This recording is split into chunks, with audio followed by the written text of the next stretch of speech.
Today is July 4th, 2013, and I'm going to try something a little different today. I'm standing in a place I've never videoed from before, but I've got my camera on a tripod and I'm just going to turn it around really slowly and hope that makes for clear images. So I'm in the back of the house. I'm actually between the house and the solar shed.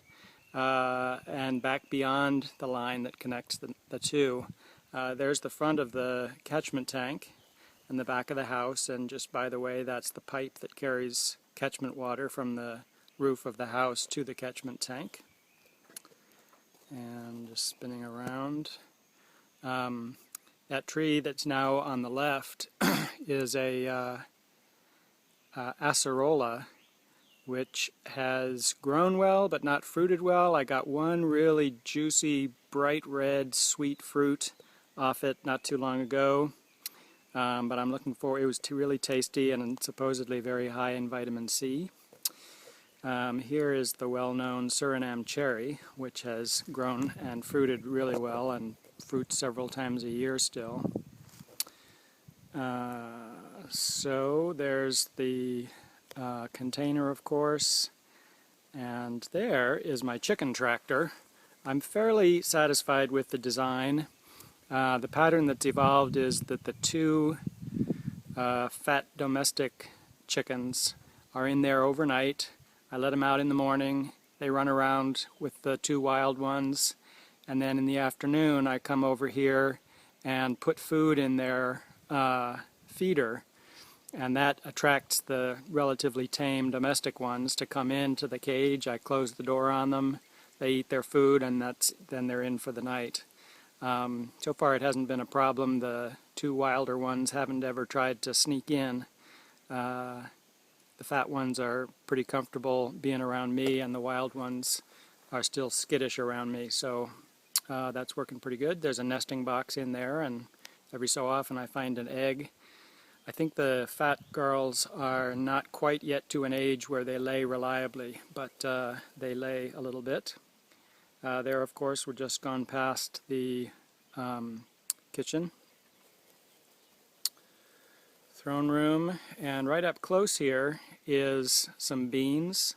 I made a quick and dirty trellis and put a bunch of nice soil down at the bottom, and you can see I've still got hardware cloth, what's called hardware cloth. It's a mesh of a metal mesh to keep the chickens out when the beans had just sprouted, because the chickens will find new sprouts and pull them up. Turns out they also like the beans themselves, so I just left the cloth up, the fencing up, and they still jump up or fly up and get some, but I get some too, and that's a fine arrangement. There's the throne room and the solar shed. Some laundry drying out there. That's all good. Here, kind of the back side of the solar shed is sort of no man's land. But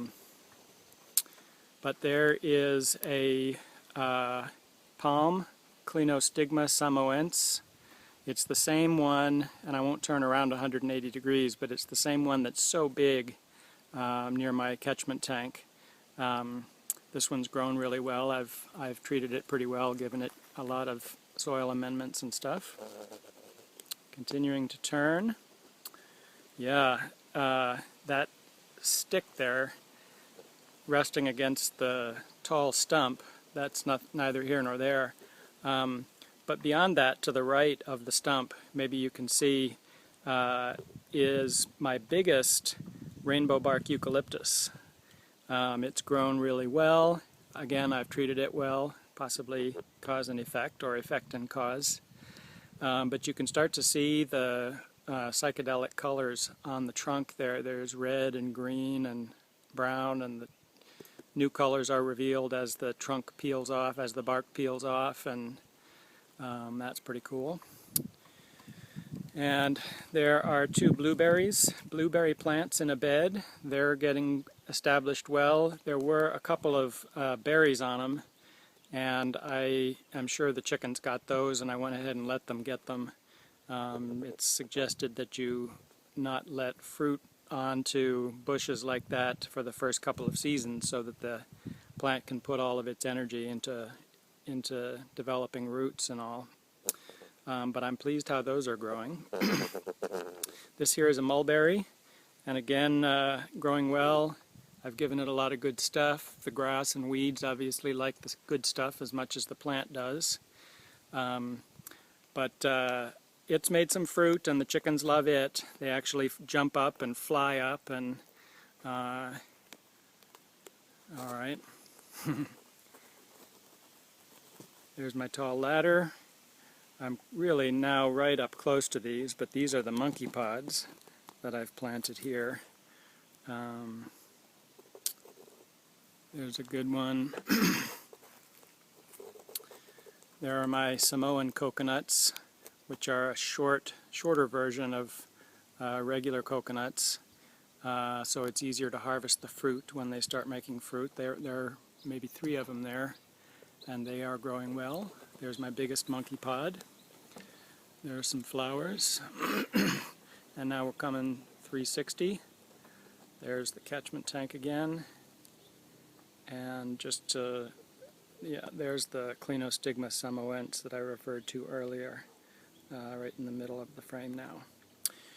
So that's what it's like, July 4, 2013.